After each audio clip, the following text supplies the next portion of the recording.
예, 다니엘처럼 잘 살라고 부담 주는 게 복음 아니다. 다니엘처럼 잘 살자고 부담 주는 게 복음 아니다라는 제목으로 하나님 말씀 증거하도록 하겠습니다. 그 제목 그대로입니다. 오늘 이거 읽으면서 다니엘의 헌신을 본받자 이런 설교 제일 많이 듣고 또 그렇게 또 살자고 다짐도 했죠. 다니엘과 같이 목숨 걸고 기도해야 되고 다니엘처럼 목숨 걸고 헌신해야 되고 사자굴의 위협에 있다 할지라도 충성을 다해야 되고 다니엘의 성결, 다니엘의 확신, 다니엘의 기도 이런 거 본받자 이렇게 많이 접근을 하죠. 뭐 틀린 건 아닙니다. 근데 그런 접근의 이제 위험성이 뭐냐면은 모든 그 키가 다니엘에게 달린 것 같이 이렇게 얘기를 하거든요. 그래서 다니엘은 되게 의지도 있어 보이고 믿음도 있어 보이고 끈기도 있어 보이고 그렇지 않습니까? 그래서 다니엘처럼 되자. 그런데 우리하고는 거리가 있는 것 같아요. 우리는 다니엘 같이 잘 안 되는 것 같이 보이고. 그래서 예수 믿는 게 너무 힘들고 부담스럽고 노력같이 보일 때가 있다는 것입니다. 그 복음 정신 아닌데. 근데 이거를 한번 시각을 한번 바꿔서 좀 봤으면 좋겠다는 생각입니다. 헌신하자, 충성하자 이런 슬로건이 아니고 이런 부담스러운 게 아니고 어떻게 다니엘이 이럴 수 있었을까? 생각보다 너무 단순해요. 답은 하나님을 만났기 때문에 그래요. 이거 하나님 만났다라는 거 빼놓고 이걸 어떻게 설명을 할 수 있겠습니까? 그래 그걸 놓치는 거예요. 하나님 만난 것을 빼버리고 다니엘의 이 모습을 통해서 그냥 본받자 그러면 이거 죽었다 깨라도 못할 일이에요. 근데 이렇게 됐던 이유가 뭐냐? 이건 사실 결과거든요. 자연스러운 결과. 결과를 가지고 우리는 이걸 시작으로 생각한다고요. 이렇게 했더니 복 받았다. 근데 복 받기에는 나이가 너무 많거든. 이 다니엘에서 6장에 나오는 다니엘의 나이가 85세쯤 됐거든요.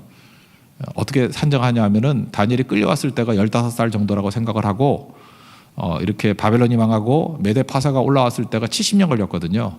그래서 추정하기를 85세쯤 된다. 85세는 다니엘 나이를 15살로 쳤을 때예요. 그러니까 비슷할 거라고요.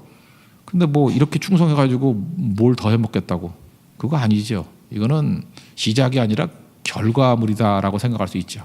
평생의 삶 가운데 하나님과 동행하고 하나님을 만났던 그런 신앙적인 체험이 있었기 때문에 이런 일들이 벌어지게 되었다는 것입니다. 그래서 복음의 핵심은요, 뭐 얼마나 그 사람이 성격이 좋냐 나쁘냐 뭐 이런 거 따지는 거 아니에요. 행동이 좋냐 나쁘냐 이게 아니고 예수님을 만나느냐 만나지 못하느냐 이게 핵심이라는 거예요.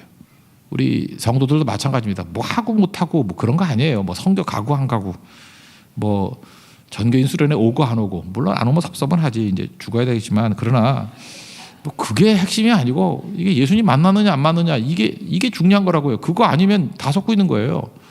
이번 베트남 선교 가서도 예수님 만나느냐 못 만나느냐 그거죠. 나머지 부수적으로 나오는 얘기들 갖고 뭐 그 시시하게 그거 따지고 있겠어요? 그건 아니죠. 다니엘은 그 앞에 왕들이 무려 6명이에요. 느부갓네살부터 바벨론 망할 때까지 다 있었거든요. 6명 왕. 그런데도 계속 하나님이 함께 해주셨고 하나님이 함께 하지 않았다 그러면 이게 존재하지 않는 인생이라는 것입니다. 그래서 다니엘은 어떤 사람이었느냐? 6장이 이제 말미잖아요. 말미. 다니엘은 하나님 만난 사람이었다. 이게 메시지지. 뭐 우리 다니엘과 같이 이렇게 믿음 지키면 뭐 총리 자리 임한다. 평생 총리했어요. 그 얘기 그렇게 접근하면 이건 요셉하고 똑같죠. 요셉이 뭐 어떻게 했더니 총리가 됐다. 그거는 뭐 성공에 대한 사다리로 생각하는 건데 그렇게 하면 참 저속하게 해석을 하는 거지. 그거 아니죠. 그건 결과물이죠. 하나님 만난 사람이에요. 요셉은 하나님과 함께한 사람이에요. 형통한 자잖아요. 그는 노예일 때도 형통했어요. 왜냐 하나님 만난 사람이니까. 하나님 만난 사람들에게 나오는 결과물 그게 메시지는 될 수는 없잖아요. 설명은 될 수 있지만 그게 되자 그런다고 되는 거예요? 그거 아니잖아요. 저절로 되는 거지 그거는. 그러니까 핵심이 뭐냐? 핵심은 이 볼링 칠 때도 킹핀을 쳐야 되는 거 마찬가지로 이 메시지의 핵심은 하나님 만남이에요. 하나님 만난 자들이 이렇게 변화되더라. 그러니까 우리도 하나님 만남에 초점을 맞춰야 된다는 것입니다. 이 비슷한 예가 신약에도 하나 예를 든다 그러면 마리아죠. 마리아가 향유를 깨가지고 예수님 머리에 붓고 발에 붓고 막 어떤 성경에는 머리에 부었다 나오고 어떤 성경에는 발에 부었다고 나와요. 사고문에 다 나오는데 머리에 부은 게 흘러내리면 발로 가겠지 뭐 그렇게 생각하면 되죠. 그 갖고 싸우지 말고 머리에 붓나 원래는 발에 붓는 건데 양이 많으니까 머리에 부어가지고 내려갔던 것 같아요. 그죠? 근데 이 마리아같이 우리도 헌신하자. 향유 옥합을 깨트리고 오늘 찬양했잖아요. 내게 있는 향유 옥합. 이거 깨트리면 되게 헌신하자로 접근하잖아요. 우리도 헌신하자. 내게 있는 가장 고귀한 거 깨가지고 주님께 다 갖다 붓자. 근데 그 뭐 이상하잖아요, 그죠? 그러면은 그 다음에 뭐가 나와야 될 거 아니야. 그럼 뭐 주시려고? 그거 아닌데. 이건 지금 마리아의 결론적인 얘기인데, 예수님 십자가 지기 직전이거든. 뭐 얻은 거 없어요. 마지막 모습인데 기적을 행한 것도 아니고. 그 전에 오빠가 나왔잖아요. 그 죽었던 오빠가 나사로거든요. 살아났잖아요. 그래서 뭐 감사해서 그런 것도 있겠지만 그거는 아닌 것 같죠. 우리가 이게 헌신하면 뭐가 온다라고 하는 게 얼마나 참박한 메시지냐면은, 그래서 예수님 어머니 마리아 그 하나님 순종했어요. 말씀에 순종했더니 평탄함이 있던가요? 예수님 낳고 난 다음에 처녀가 임신했다, 동정녀 탄생, 그거 누가 믿겠어요? 고난이 오고 불편이 오고 오해가 오잖아요. 바울도 그런 거 아니에요? 바울도 예수님 믿고 난 다음에 뭐가 편해졌어요? 오히려 있던 특권 다 사라져버리고 고난이 오고 불편이 오고 오해가 왔지. 우리도 마찬가지예요. 뭐 이렇게 믿으면 뭐 만사형통 뭐 이렇게 한다 그러면 이런 거 해석이 안 돼요. 고난이 오고 불편이 오고 오해가 오는 거. 그 마리아도 마찬가지죠. 이거에서 뭐 얻었다 그러는 게 아니고, 그 이전에 예수님이 나사로 살리면서 요한복음 11장 25절 보니까 나는 부활이요 생명이니 나를 믿는 자는 죽어도 살겠고 무릇 살아서 나를 믿는 자는 영원히 죽기 아니하니 이걸 내가 믿느냐. 거기 대화에는 마르다와 대화한 게 나오지만 집안이니까 뭐 옆에 같이 들었겠죠. 이때 이걸 믿은 거예요. 제자들도 깨닫지 못했어요. 제자들도 예수님이 십자가 부활 얼마나 설명을 많이 했습니까? 크게 보면 3번이나 설명했는데 아주 대놓고. 제자들은 뭔 소리인지 몰랐어요. 근데 마리아만 이거를 깨달았던 것 같아요. 자기 오빠 사건과 예수님 말씀을 연결시켜서 이게 부활과 십자가의 능력을 말씀하시는 거구나. 그래서 예수님 이제 내가 곧 간다 그래서 마지막이잖아. 이때가 이제 간다 그러니까 힘을 다하여 예수님 그 장사 지냄의 상징이 그 향유 붓는 거거든요. 시체에다 붓는 거. 그래서 마가복음 14장 8절에 이렇게 얘기하잖아요. 내 몸에 향유를 부어 내 장례를 미리 준비했다. 예수님 정확히 말씀하잖아요. 십자가 지는 거를 얘기하는 거예요. 십자가 지는 거. 그리고 9절에 보면 이렇게 나와요. 온 천하에 어디서든지 복음이 전파되는 곳에는 이 여자가 행한 일도 말하여 그를 기억하리라. 훌륭하다 뭐 그런 것도 있지만 이게 제대로 깨달은 사람이다라는 거죠. 이 마리아가 제대로 깨달은 사람이다. 그렇다 그러면 이걸 지금 이 메시지와 지금 조금 전에 보냈던 내 개인의 향유 옥화, 이 박정관 이분 목사님인데 이분이 지금 작사한 내용이 깊이 있는 내용이에요. 내 개인의 향유 옥합 주께 가져와 그 발 위에 입 맞추고 깨트립니다 라고 하는 건 내가 하는 것 같잖아요. 내가 향유 옥합을 들고 와서 예수님께 깨트려서 붓기 원합니다. 근데 이 뒷부분에 가서 내용이 확 바뀌어버려요. 향유를 깨트리는 예수님으로 묘사가 돼 있어요. 지금 마리아가 향유를 깨고 있잖아요. 근데 뒷부분을 보면은 그 향유가 누구예요? 그 예수님이라는 거예요. 예수님이 자기 몸을 깨트려서 우리를 살리고 있다는 거예요. 그걸 마리아가 캐치한 거죠. 그래서 내가 향유를 깨서 붓지만 이 향유는 내가 아니고 예수님이십니다. 예수님 몸이 향유잖아요. 그걸 깨트려서 피를 흘리시고 살을 뜯겨서 우리를 건져내신 거죠. 그래서 갑자기 그 발 앞에 입 맞추고 깨트립니다 그래놓고 그 다음 나오는 게 뭐예요? 나를 위해 험한 산길을 오르신 예수님. 이 누구라는 거예요? 옥합이 예수님이라는 거예요. 걸음마다 크신 사랑 새겨놓았네. 그래서 2절이 뭐예요? 나를 위해 십자가에 오르신 그 발, 흘린 피로 나의 죄를 대속하셨네. 발에서 뭐가 흘러요? 피가 흐르는 거예요. 그게 옥합이라는 거예요. 옥합. 옥합은 마리아가 깬 게 아니라 예수님이 깨신 거예요. 그거를 찬송하고 있는 거죠. 이게 깊이에요.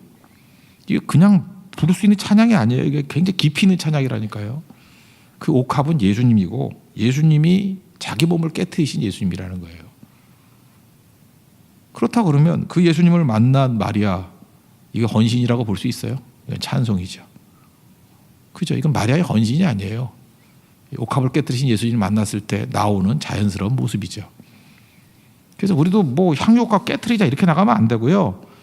예수님 만나면 이렇게 돼요. 예수님 만나면. 예수님 만나는 게 훨씬 더 중요하다는 것입니다. 다시 돌아와서 다니엘도 마찬가지예요. 다니엘 이렇게 하자라고 슬로건을 나가면 그 무슨 바리새인들 하는 메시지가 뭐가 달라요? 뭐 하자 할 힘이 없잖아. 우리는 뭐 하자 그러면 해요? 아니 뭐 새벽기도 뭐 나오냐고요? 뭐 되냐고? 그 될 때가 있어요.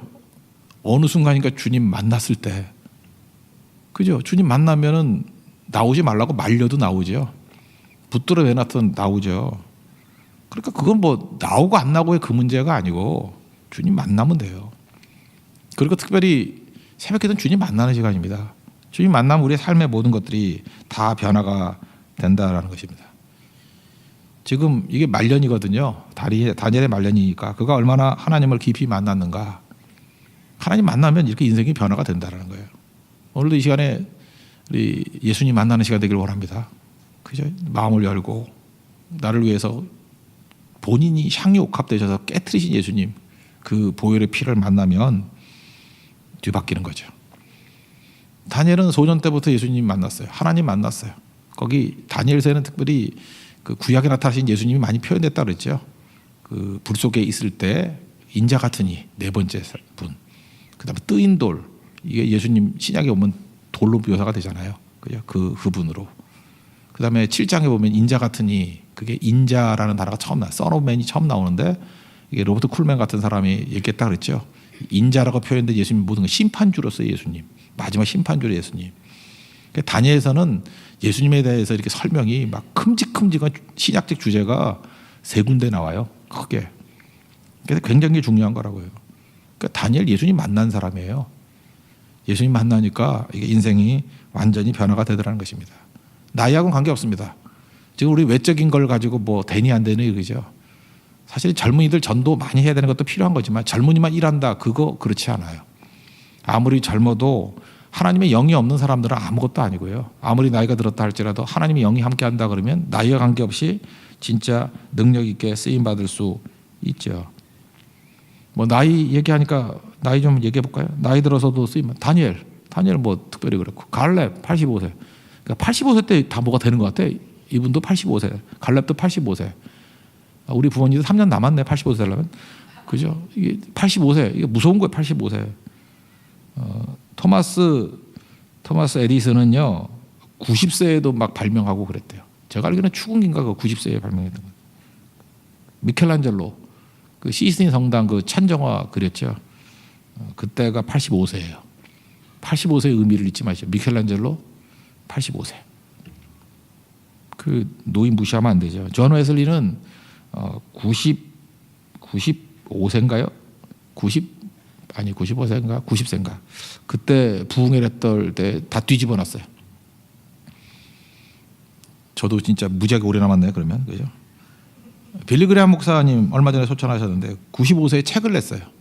뭐 책 내는 거야 뭐 어렵지 않죠. 뭐 누가 불러주면 내주면 되니까. 어쨌든 간에 하나님의 영이 역사하게 되면요, 이거 나이하고 별 관계 없어요. 나이하고 관계 없다는 건 나이 얘기만 하는 거 아닌 거 아시겠죠? 환경하고 관계 없어요. 얼마든지 하나님 앞에 쓰임 받을 수 있다라는 것입니다. 하나님 만나는 거죠. 지금 바벨론에 6명의 왕이 지나갔다 그랬죠. 이제는 바뀌었어요. 여기 다리오 왕이라고 나오는데 이 다리오 왕은 역사상에 나오는 그 왕의 이름하고 좀 약간 달라요. 근데 이 역사가 이런 거예요. 다리오가 누구냐 하면은 메데라는 나라가 있어요. 메디아라는 나라. 지금은 없어졌어요. 그 이란 좀 북쪽에 있는 민족이래요. 근데 이 왕이 이제 세졌어요. 그래서 바벨론을 이길 바벨론 무너뜨렸거든요. 바벨론 무너뜨린 나라가 메디아라는 나라예요. 그렇게 센 나라가 아니에요. 근데 얼떨결에 무너뜨렸는데 이 메디아 하나만 가지고는 안 될 것 같아. 그래서 딸을 주고 그 사위를 센 놈을 얻었어요. 그게 고레스 왕이에요. 이스라엘 백성들을 돌아가 그랬던 왕 있죠. 사위 삼았어요. 사위 삼하고 그냥 사위 삼은 김에 두 나라 합쳐버리자. 결혼을 통해서 그냥 합쳐버렸어요. 그래서 메데 파사 그러잖아요. 근데 이 파사가 페르시아잖아요. 페르시아가 더 컸어요. 그래서 이 장인어른이 바벨론을 무너뜨리고 어차피 인구수나 세력으로 볼 때 우리 사위 쪽이 더 세니까 메데 파사 그래놓고 뭐 귀찮은 거 뭐 국호도 뭐 2개나 붙이냐 그냥 메데 빼고 파사라 그러자. 그래서 페르시아 제국이 된 거예요. 그게 고레스 왕이에요. 역사에서는 사이러스라 그러죠. 똑같이 부르진 않는데 사이러스. 그렇게 된 거라고요. 근데 지금 바벨론이 망했잖아요. 아니 왕만 바뀌어도 쫓겨나는데 지금 우리나라도 다르잖아요. 이거 뭐 대통령 바뀔 때마다 막 쫓겨나는 사람 되게 많아지잖아. 그죠? 그런데 이거는 그래도 우리나라는 정통성이 그대로 있는데 이건 나라가 바뀌었다니까요. 제국이 바뀌었다니까요. 6번 바뀌고 난 다음에 제국이 바뀌었는데도 불구하고 여전히 쓰임받죠. 2절 3절에 보니까 다리오 왕이 뭐라 그래요. 그 120도를 두고 총리를 셋을 세웠어요. 총리인데 이 가버너라고 영어로 돼 있던데 그냥 총리가 아니고 되게 센 사람이에요. 그중에 최고의 위치에 있는 것을 다니엘에게 뒀어요. 다니엘은 뭐 민첩하고 뭐 똑똑하고 그랬다면서요. 뭐 그래서 전국을 다스리게 했다. 그러니까 하나님 만나고 하나님께 충성했던 백성들이 이렇게 달라지는 거죠. 이건 결과예요. 그러면 하나님 만난 사람은 어떤 일들로 드러나게 되느냐? 두 단어로 얘기하고 싶은데 거룩과 믿음이에요. 우리 하나님 만난 사람들이죠. 만나면 어떤 일이 봐요? 혹시 못 만나신 분이 있다 그러면 만나면 거룩과 믿음에서 특출나요. 거룩이 뭐냐? 거룩에 대한 정의를 내렸죠. 레위기 전체를 보면 거룩이 참 다 정의 내리기 힘들다니까요. 그러니까 말씀이라는 밑그림이 있어요. 말씀이라는 밑그림이 있는 것을 순종함으로 나타나는 결과들, 그게 거룩이에요. 그러니까 말씀이라는 하나님의 밑그림이 없이는 거룩해질 수 없고, 그러니까 말씀을 듣는다고 다 되는 게 아니죠. 자꾸만 지극히 순종하는 거예요. 막 순종해 가면은 어떤 결과물이 나올 거 아니에요. 그래서 밑그림 이렇게 흐리게 밑그림 그리는 거 이렇게 채워 나가다 보면 이게 무슨 그림인지 알 수 있죠. 그래서 거룩은 한꺼번에 되는 게 아니고 시간이 걸리는 거죠. 그러나 점점 거룩은 순종하면 아름다워지죠. 하나님의 그림이 워낙 아름다웠기 때문에. 그래서 우리가 아름답게 되는 방법은 거룩해지는 거예요. 근데 거룩해지려면 말씀 없이는 안 돼요. 말씀이란 밑그림을 가지고 치열하게 순종하면 알게 돼요. 하나님의 뜻이 뭔지도 알게 되고 아름답게 되고. 다니엘은 지금 거의 아름다움의 마지막 순간에 온 것입니다. 그랬더니 4절에 보니까 뭐라 그래요. 이제 죽을 때쯤 되니까 이제 거룩이 완성돼 가는 거예요. 거의 이제 영화의 단계로 갈 때까지. 그러니까 4절에 총리와 고관들이 국사에 대해서 다니엘을 고발할 근거를 찾고자 하였으나 아무 근거 아무 허물도 찾지 못하였으니 이는 그가 충성되어 아무 그릇됨도 없고 아무 허물도 없음이었더라. 뭐 이렇게 아무 허물도 없었기 때문에 구원받았다 이렇게 접근하면 틀려요. 이거는 하나님 만나고 주님과 밑그림 이게 순종을 통해서 채워가다 보니까 마지막 하나님 앞에 서기 직전의 모습이 이렇게까지 되더라. 이 거룩이 거의 완성돼 가더라. 그래서 우리 그런 얘기 들어보셨어요? 사람이 너무 착하면 죽을 때가 다 됐다고. 저는 여기 보니까 어떤 분들 보니까 너무 악해. 그래서 오래 살겠어. 아이도 변화될 부분이 많기 때문에. 근데 갑자기 하나님께서도 급하신지 어떤 성도가 막 이렇게 복음도 받아들이고 막 변화가 되고 막 그러면 곧 돌아가시더라고. 변화시키는 거예요, 하나님이. 그죠? 마지막 거룩의 완성. 그런 게 있다고요. 지금 이건 다니엘이 지금 완성된 모습 가운데 지금 보이는 거예요. 아, 하나님과 순종하면 이런 일이 벌어지는구나. 그 악한 자들이 와가지고 다니엘 뒷조사를 다 했어요. 요즘 이거는 신상털기. 해봤더니 찾을 게 하나도 없는 거예요. 그래서 이거 넘어뜨리려고 그러면 딱 하나. 뭐냐 하면 5절 보세요. 다니엘은 하나님의 율법에서 근거를 찾지 못하면 그를 고발할 수 없으리라. 그러니까 하나님의 율법 가지고 하나님 섬기는 거 가지고 시비 걸 거 외에는 걸릴 게 없더라. 여기서 그러면 중요하게 얘기하는 게 돼요. 어떤 사람들이 우리 크리스찬들을 공격할 때 뭐 아무리 공격해도 털 게 없으면 믿는 거 갖고 공격을 해. 너 왜 그렇게 믿니? 뭐 이러는 거 그죠? 뭐 하다 안 되면 그죠? 처음에 막 찾아내 허물 찾아내. 우리는 허물이 있잖아요. 허물 찾아내도 사실 그게 결정적인 게 아니거든. 근거 없는 거일 수도 있거든요. 그래서 그건 힘을 못 얻어. 왜냐면 지들은 더 하니까. 그래서 허물 찾다가 안 되면 나중에는 왜 그렇게 믿니로 나가요.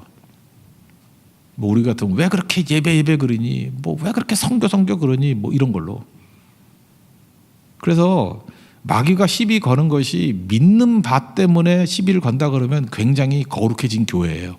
거룩해진 성도라고. 그거 아니면은 되게 이런 허물 갖고 공격을 해요. 근데 허물이 없으면 공격이 없냐? 그렇지 않아요. 허물이 있어도 마귀가 뭐 취미가 공격이고 은사가 공격인데 뭐. 그죠? 이렇게 공격을 하는 거죠. 근데 다니엘은 이거 외에는 허물이 없다는 거죠. 그래서 세상의 공격, 또는 마귀의 시험, 이걸 통해서 자기 수준이 증거가 되는 거예요. 아, 다니엘은 이거 외에는 허물 찾을 게 없구나. 그러면 꽤 거룩해졌네, 이런 거죠. 우리 예수 믿고 난 다음에 뭐 믿음으로 구원받으니까 그 다음에 개판 쳐도 된다, 누가 이렇게 얘기하는데 그런 사람이 어디 있어요? 그거 아니죠.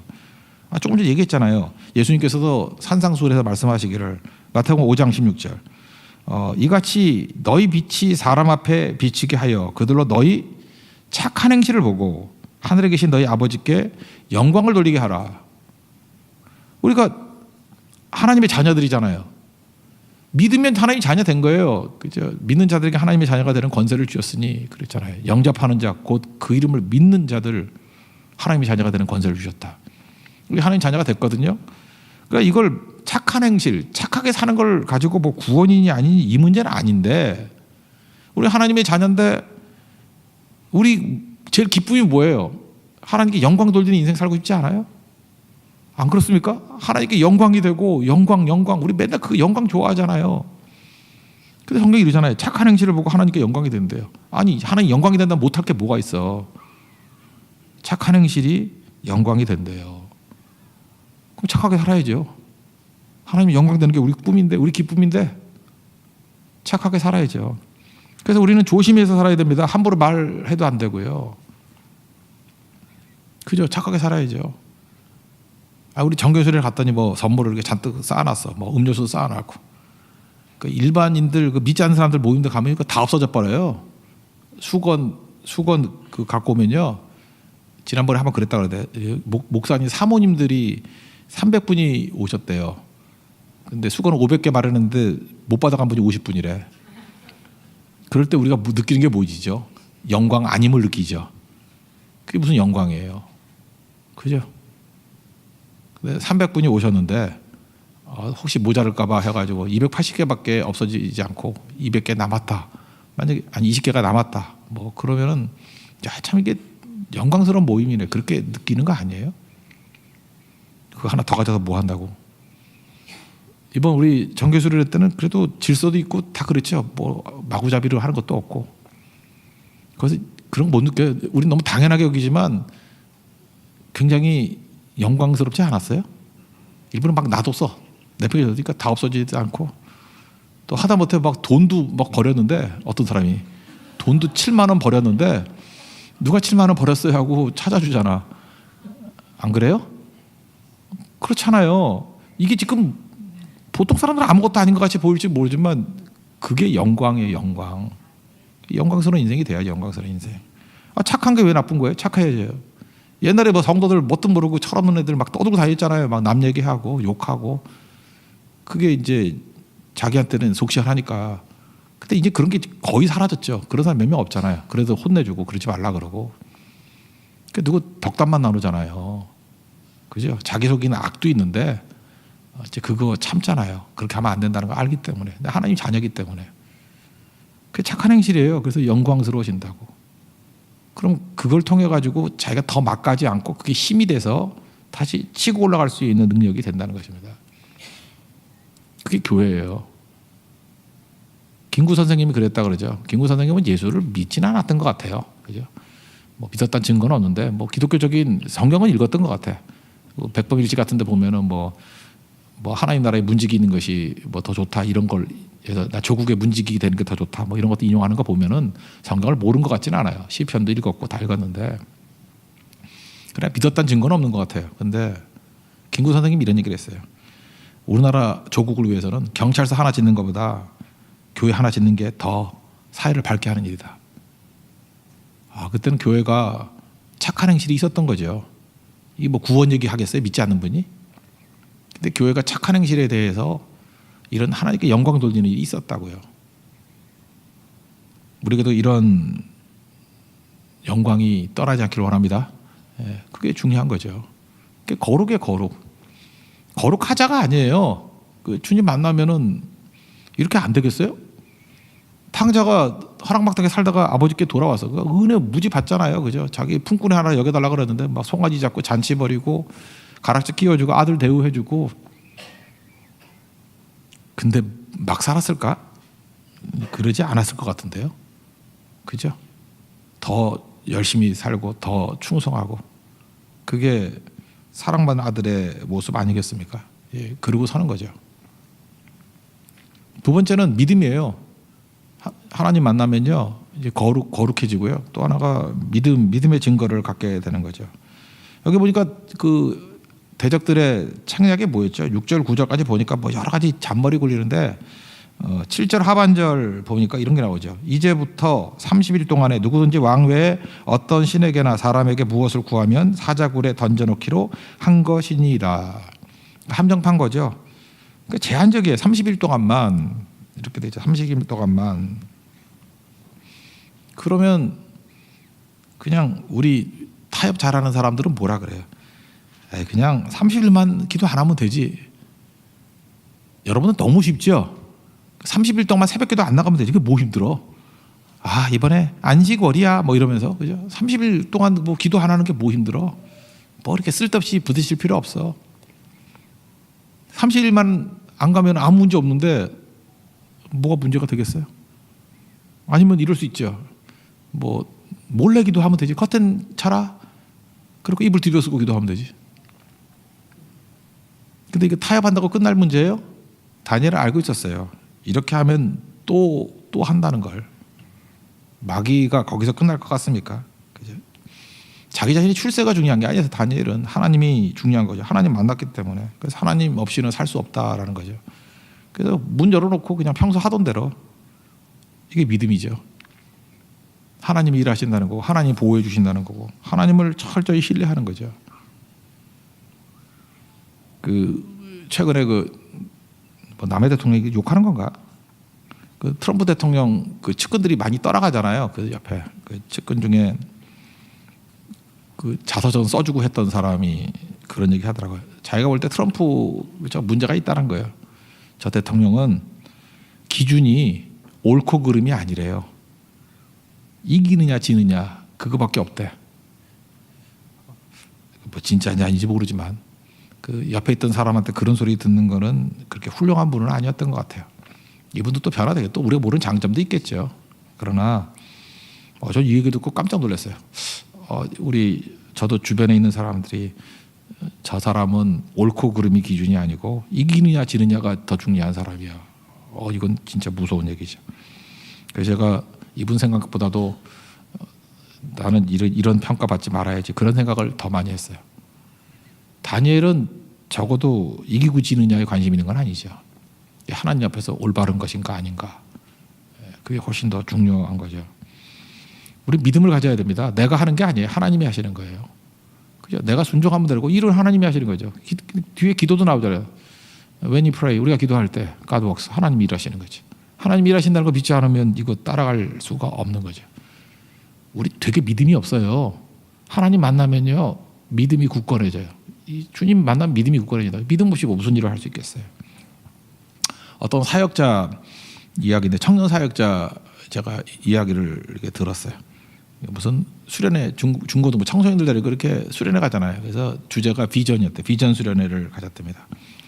그리고 청소년들이니까 뭐 재밌는 거 많이 하잖아요. 뭐 종이를 나눠줘가지고 30년 이후에 나의 모습을 써라 이렇게 했대요. 비전이니까 30년 이후에 나의 모습. 그랬더니 뭐 각자 쓰잖아요. 뭐 어떤 사람은 과학자 되겠다, 뭐 대통령 되겠다, 뭐 쓰는 거 뭘 못 써. 뭐 되겠다. 그리고 뭐 하나님의 영광을 위해서 쓰임 받겠다 이런 거 다 들어갔겠죠. 그래서 이렇게 열심히 했답니다. 그리고 다 같이 찬송했대요. 주님 앞에서 그 직업을 가지고 영광 돌리겠다고. 그리고 이사야서 6장이 그때 주제였대요. 주님 내가 여기 있사오니 나를 보내소서 뭐 이런 거. 그리고 이제 수련회 끝나니까 뭐 다 끝난 거 아니에요. 그죠? 그리고 마지막 시간쯤 되어가지고 이제 마지막 설교를 하려고 준비를 하는데 설교 좀 다 끝났는데 이 설교자가 마음 가운데 하나님께 질문을 받았다는 거예요. 너 어저께 저녁에 30년 이후에 이렇게 될 거다라고 비전도 선포하고 뭐 쓰기도 하고 다 했는데 넌 믿니? 그러더래요. 너는 그 밑에 있는 애들이 그 청소년들이 그렇게 자기가 고백한 대로 될 걸 믿니? 근데 사역자는 알잖아요. 사실은 청소년들이 요즘에 말이 그 청소년이지 인간 아닌 거 아시죠? 특별히 중2 김정은이 제일 무서워하는 애들. 그죠? 말 안 듣고 뭐 짐승들이지 진짜. 이거 뭐 장로아들, 목사들 관계없어요. 하여튼 정말 힘들어요. 선생님, 교사들 정말 힘들죠. 가르쳐본 사람이기 때문에 알죠. 걔네 모습을. 수련회 와서도 술 퍼마시고 나가서 담배 피려고 그러고 불순종하고 뭐 그런 거 투성이 아니에요. 근데 그거에 대해서 말이 막히더래요. 목사, 저도 그래요. 저도 이제 설교자, 저도 한번 그걸 갖다가 제한테 대입해 봤어요. 내가 설교하는데 그대로 성도들이 변화될 거 믿나? 별 생각 안 해봤는데 안 믿을 수도 있겠구나 생각을 했어요. 그래서 아차했는데 하여튼 이분은 특별히 여러분들은 이제 겉으로는 고상해 보이니까 믿을 수도 있죠. 예. 저는 뭐 크게 의심은 안 했던 것 같아요. 워낙 그 외식을 잘해가지고 겉으로는 고상하잖아요. 근데 애들은 외식이 없잖아요. 그러니까 막 그렇게 있는 것들 다 드러나니까 안 믿어지더라는 거예요. 그래서 너무너무 힘들었대요. 괴로웠대요. 그다음부터 양심이 있는 젊은 사역자죠. 괴로웠대. 그 요한복음 6장 28절 보면 예수님이 그랬어요. 제자들이 와가지고 우리가 무엇을 해야지 하나님의 일을 하는 겁니까? 그랬더니 6장 29절 보니까 하나님께서 보내신 일을 믿는 것이 하나님의 일이니라. 그러니까 일이 뭐예요? 믿는 게 일이야. 근데 우리 믿는 게 일이라고 생각을 안 해요. 뭘 맨날 이렇게 삽질하는 게 일이라고 생각하지. 믿는 게 일이거든요. 그러면 사역자가 해야 될 일은 뭐냐면 성도들의 변화를 믿는 거예요. 왜? 하나님이 하실 거기 때문에. 설교를 할 때도 이 설교를 통해서 성도들이 변화될 걸 믿는 거예요. 하나님이 하실 거기 때문에. 그 믿음이 없다 그러면 울리는 꽹과리죠. 이거 듣고 변화가 된다고 해야지 설교를 하는 거지 뭐하러 설교를 해요? 문제는 성도가 아니라 설교자가 문제죠. 설교자의 믿음이 되게 중요한 거예요. 선교를 가서도 마찬가지예요. 대상들이 문제가 아니고 베트남 사람이 문제가 아니라 전도하는 사람의 믿음이 문제예요. 기껏 전도하고 난 다음에 이런다고 믿을 리가 있나? 그거 똑같은 거잖아요. 뭐하러 가서 거기. 그러니까 문제는 더 기도해야죠. 이걸 통해서 하나님이 일하시는 거예요. 하나님이 믿게 하실 거야. 하나님이 변화시킬 거야. 이건 전도자의 믿음이 더 중요한 거죠. 그래서 기도를 하는데 일단 이런 생각이 들더라는 거예요. 나는 아무것도 아닌 존재인데 예수님이 나를 믿어주셨지. 그래서 자기가 통곡을 했고 그 다음에 이제 학생들 앞에 놓고 가서 뭐 이렇게 심각하게 얘기도 안 했대요. 그냥 사과했대. 사과. 내가 너희들 사실 설교를 했는데 어저께 기도하는 가운데 그런 하나님의 음성같이 들려서 내가 말씀드렸다고 너희들 못 믿는다 그랬다고. 그래서 믿어주지 못해서 미안하다 그랬대요. 믿어줘서 못해서 미안하다. 근데 믿으려고 노력은 해보겠다. 그러면서 거기서 큰절을 3번 했대요. 큰절을 왜 손 아랫사람이 하는 게 큰절 아닙니까? 근데 이 사역자가 청소들 앞에 놓고 큰절을 3번 했대요. 왜냐하면 내가 진짜 더럽게 안 믿어져가지고 너희들이 30년 이후에 이렇게 절 받을 수 있는 자격이 있는 사람이 될 걸로 믿고 안 믿어지지만 이렇게라도 난리를 펴야 믿어질 것 같아서 한다. 그래서 미리 인사한다 그랬대요. 그리고 3번 인사하고 안 믿어지니까 덤덤하게 뒤에 가다 앉았대요. 그랬더니 청소들이 역시 감수성이 예민한지 기도 소리가 아니라 괴성이 나오더래요. 어떤 놈은 당수로 땅을 때리고 그러면서 그러더래요. 주님이 자기 믿어준다는 게 이게 받아들이기 시작하더라고. 그래서 많이 변했대요. 그때 이 사역자가 뒤에 앉아 있으면서 뭐 자기 혼자 얘기해요. 저기 뒤에 보니까 예수님이 서 계신 것 같이 보이는데 예수님이 자기를 향해서 이렇게 엎드려 절하는 느낌이 오더라고. 예수님이 믿어준 거죠. 그죠? 계속. 근데 자기 혼자 생각했는지 모르지만 그래서 변화가 됐다고. 그 요한복음 21장에 나오는 베드로 이야기도 똑같은 얘기 아니에요? 예수님 믿어줬다는 얘기 아니에요? 배신했는데 이 배신자 그러고 어떻게 널 믿냐 그러지 않고 내가 나를 사랑하느냐? 내가 주를 사랑하는지 주께서 아십니다. 내 양을 먹이라. 이게 뭐예요? 믿어준 거 아니에요? 예수님 만나면요, 이런 신뢰가 생겨요. 이런 신뢰가 생긴다고. 지금 신뢰하자 그 얘기 아닌 거 아시죠? 신뢰는 주님 만나면 이런 신뢰가 생긴다고요. 그래서 변화가 되는 거예요. 베트남 선교 월요일날 떠나는 분들, 뭐 준비 여러 가지 준비가 있겠지만 제일 큰 준비는 다시금 예수님을 철저히 만나십시오. 그러면 거룩이 되고요. 거룩은 뭐 주님 말씀대로 순종하는 거니까요. 그리고 믿음이 생기는 거예요. 결국은 전도자의 믿음이 변화시키는 거죠. 왜냐하면 하나님이 그걸 통해서 일하시니까. 여기 10절에 나와서 뭐 기도했다는 얘기가 나오는데, 기도했다는 얘기가 뭘까요, 이거? 그 신뢰한다는 거 아니에요? 내가 한다 그러는 거 아니잖아요, 여기서. 이게 자포자기 아니죠. 뭐 하나님이 일하시겠지, 뭐 그거 아니에요. 정말 다니엘은 잘 믿었어요. 아, 주님 만나니까 이런 믿음이 생기는가, 이렇게 생각을 해야 돼요. 그 기도를 통해서 하나님이 일하신다는 것을 믿으면 기도하겠죠. 그러니까 하나님 안 믿으니까 기도도 안 하는 거예요. 그 믿으면 뭐 그거 왜 딴 거 뭘 하겠어. 그래서 헌신하게 되더라는 것입니다. 이게 성도의 삶입니다. 나를 위해서 죽으시고 향유, 옥합 다 깨트리신 예수님 바라보시고 다시금 우리도 거룩해지고 믿음으로 엄청난 일을 이룰 수 있는, 그래서 하나님의 축복의 통로가 되는 우리 주의 거룩한 종 되기를 축원합니다. 모두 자리에서 일어나겠습니다. 내게 있는 향유, 옥합 다시 한번 찬양하고 우리 기도하도록 하겠습니다.